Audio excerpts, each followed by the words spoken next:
BNP chairperson Khaleda জিয়ার সঙ্গে দেশে ফিরেছেন তার বড় ছেলে তারেক রহমানের সহধর্মিণী জুবাইদা রহমান। দীর্ঘ 17 বছর পর দেশে ফেরার মধ্য দিয়ে তার নির্বাসিত জীবনের অবসান ঘটল।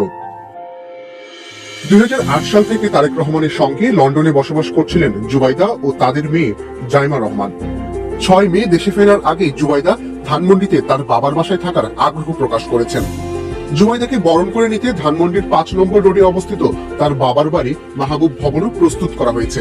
বাড়িটি সুসজ্জিত করার পাশাপাশি তার নিরাপত্তা নিশ্চিতে বিশেষ ব্যবস্থা রাখা হয়েছে।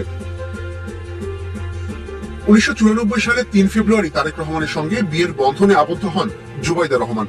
পেশায় চিকিৎসক জুবাইদা ঢাকা মেডিকেল কলেজ থেকে এমবিবিএস এবং লন্ডনের ইম্পেরিয়াল কলেজ থেকে মেডিসিনে এমএসসি ডিগ্রি অর্জন করেন। 1995 সালে বিসিএস পরীক্ষায় প্রথম স্থান অধিকার করে সরকারিতে যোগ দিয়েছিলেন জুবাইদা। 2008 সালে লন্ডনে যাওয়ার পর দ্বিতীয় মেয়াদে ছুটি বাড়ানোর পরও চাকরিতে যোগ না দেওয়ায় তাকে বরখাস্ত করেছিল স্বাস্থ্য মন্ত্রণালয়।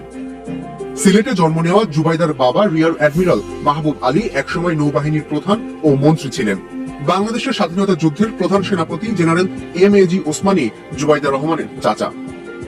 জ্ঞাত আয় বহির্ভূত সম্পদ অর্জনের অভিযোগে 2008 সালের 26 সেপ্টেম্বর তারেক রহমান তার সহধর্মিণী জুবাইদা রহমান ও জুবাইদা রহমানের মা ইকবাল মান্দ বানুর বিরুদ্ধে কাফরুল থানায় একটি মামলা দায়ের করে দুদক।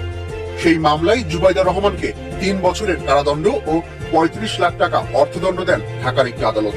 2024 সালের 5 আগস্ট ছাত্র জনতার অভ্যুত্থানে বাংলাদেশের রাজনৈতিক পট পরিবর্তনের পর জুবাইদা রহমানের বিরুদ্ধে বিচারিক আদালতের ওই সাজা স্থগিত হয়। 4 মাস পর খালেদা জিয়া দেশে ফিরলেন আর সঙ্গে আসলেন পুত্রবধূ জুবাইদা রহমান।